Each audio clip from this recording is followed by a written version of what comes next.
Aku kerja buat kamu, buat Raya. Fine. Kamu kerja keras buat aku sama Raya, fine. Thank you. Tapi yakin, cuma buat aku sama Raya? Ya yakin dong, buat siapa lagi? Terus ini apa?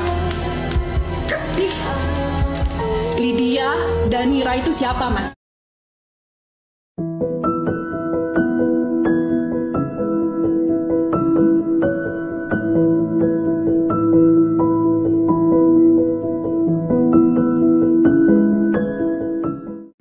Assalamualaikum warahmatullahi wabarakatuh. Ketemu lagi dengan saya Sofyan Hadi di channel Kopi Sofi, channel yang penuh dengan inspirasi dan kreasi.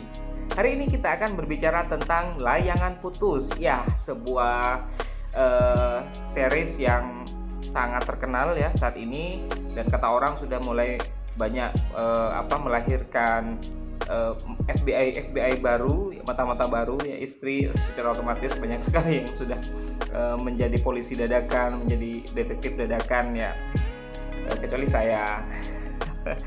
Nah, kabar terakhir yang saya sempat baca ya di kapanlagi.com bahwa ternyata serial Layangan Putus ini sudah trending di 25 negara. Wow, bayangkan, ini sebuah prestasi yang sangat besar sekali. 25 negara.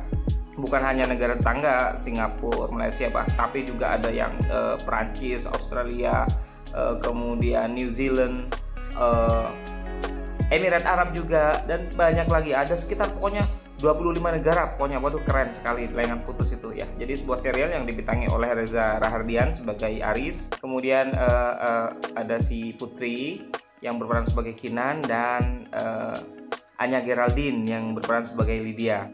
Yang menarik di sini adalah di dalam artikel tersebut ya di kapanlagi.com itu menyatakan bahwa si Reza Rahardian itu katanya siap untuk dibenci. Karena memang banyak sekali ya, bukan hanya para fans, para penonton yang ada di luar, sampai kemudian kru yang ada di tim pembuatan film tersebut yang perempuan ya, mereka yang perempuan tuh banyak yang gemes dan banyak yang kesel gitu sama si Aris gitu.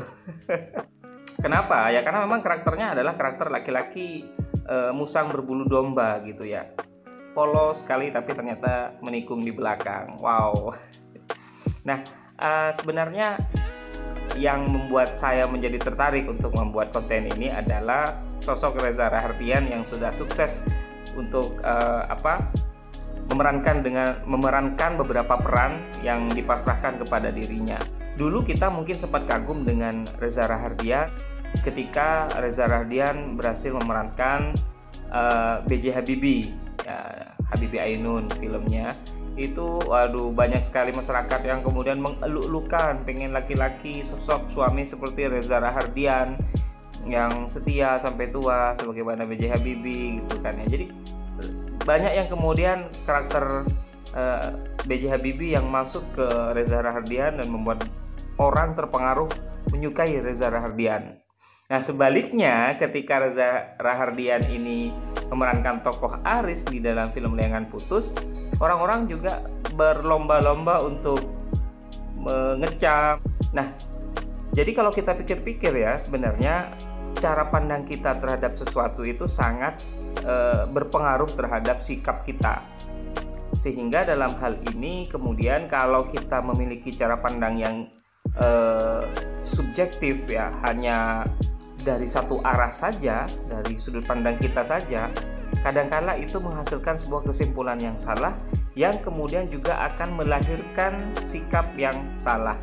Nah, ini kalau kita paksa-paksakan ya, dalam tanda kutip kita relasikan dengan kalau kita korelasikan dengan kehidupan berbangsa bernegara kita saat ini, dengan banyaknya mulai tumbuh bibit-bibit kebencian antara etnis yang satu dengan etnis yang lain, antara agama yang satu dengan agama yang lain, antara kekuasaan politik yang satu dengan kelompok politik yang lain dan segala macam. Saya kira Layangan Putus ini bisa menjadi ibarat gitu menurut saya. Jadi bagaimana kita membangun sebuah sudut pandang yang lebih dewasa, yang lebih moderat, bagaimana kita menilai seseorang tidak hanya secara satu arah saja. Jadi contohnya seperti ini gampangnya. Misalnya kita tiba-tiba terbawa emosi benci terhadap sosok Aris yang diperankan oleh Reza Rahardian.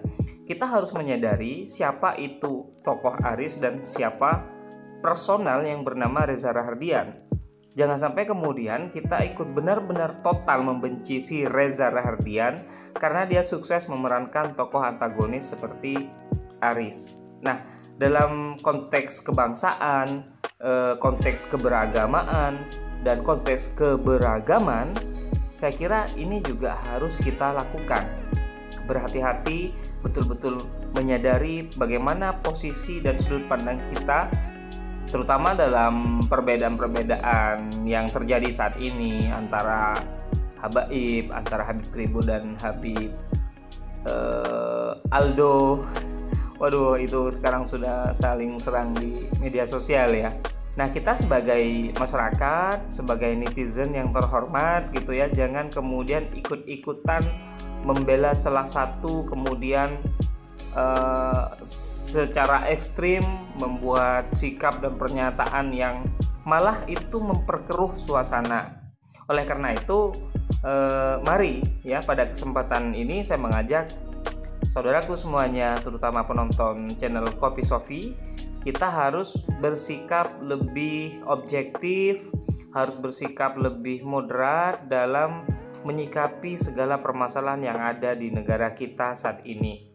Jangan sampai kemudian Indonesia, negara yang kita cintai ini, ibarat layangan yang kemudian terputus, terlepas dari benangnya dan kita kehilangan segala-galanya. Sebagaimana kisah dalam Layangan Putus, bahwa cinta antara Kinan dan Aris kemudian terganggu ya, sedikit oleng karena ada pihak ketiga, maka jangan sampai NKRI, Negara Kesatuan Republik Indonesia ini kemudian menjadi goyang juga karena ada pihak-pihak lain yang berusaha mengadu domba kita, berusaha untuk mengacak-acak nilai-nilai persatuan, ideologi Pancasila, dan keberagaman ya, kebinekaan yang ada di negara kita ini, sehingga kita kemudian hancur.